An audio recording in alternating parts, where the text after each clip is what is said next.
you're organizing an event for all the Yeah. Christians worldwide, but you don't invite the Apostolic Church. How stupid is that? Well, that means he must be evangelical when he thinks these churches are corrupt, right? Yeah. Does he claim to be part of the Armenian Orthodox Church? No, no, no, no, Oh, no. that's obvious. That's why. Yeah. See, this is the thing.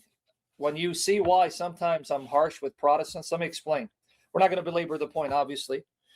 You guys came here because you want to see us refute Talar that she'll return to her roots.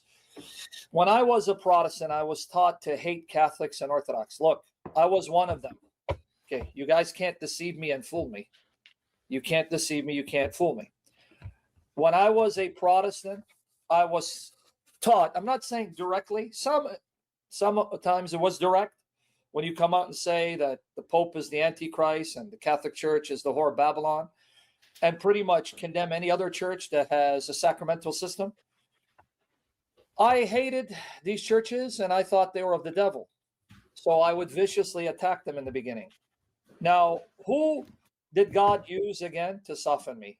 You, brethren, who are from these ancient churches, you truly underappreciate, because some of you are not aware of the roots of your doctrines, how far back they go.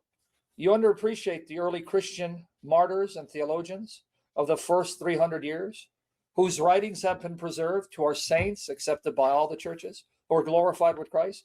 Because these men are still speaking and converting people. It's because of men like Irenaeus, Justin Martyr, Ignatius, Polycarp, Athanasius, that I started softening and falling in love with the ancient churches, though I still didn't want to embrace these doctrines. It took me over 10 years.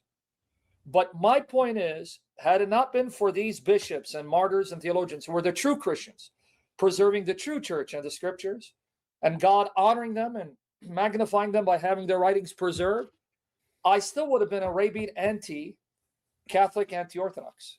But God used them to soften my heart, because I knew these were not heretics. And here I am. So you guys got to really know the early church. You got to really study them. The first 300 years. Beyond that, in the 5th century, the schisms start. Then you continue to follow what your particular apostolic church teaches. But the first 300 years, man, they're foundational in rocking Protestantism. So Protestants, I'm very, very tough with you, because I see the vitriol and the venom and the hate that you spew against these ancient churches, and I was one of you. I hope you soften your heart like God softened mine, even if you don't accept it. But obviously, this guy you're talking about, he's anti-Orthodox. If you didn't bring an Armenian from the Orthodox Church.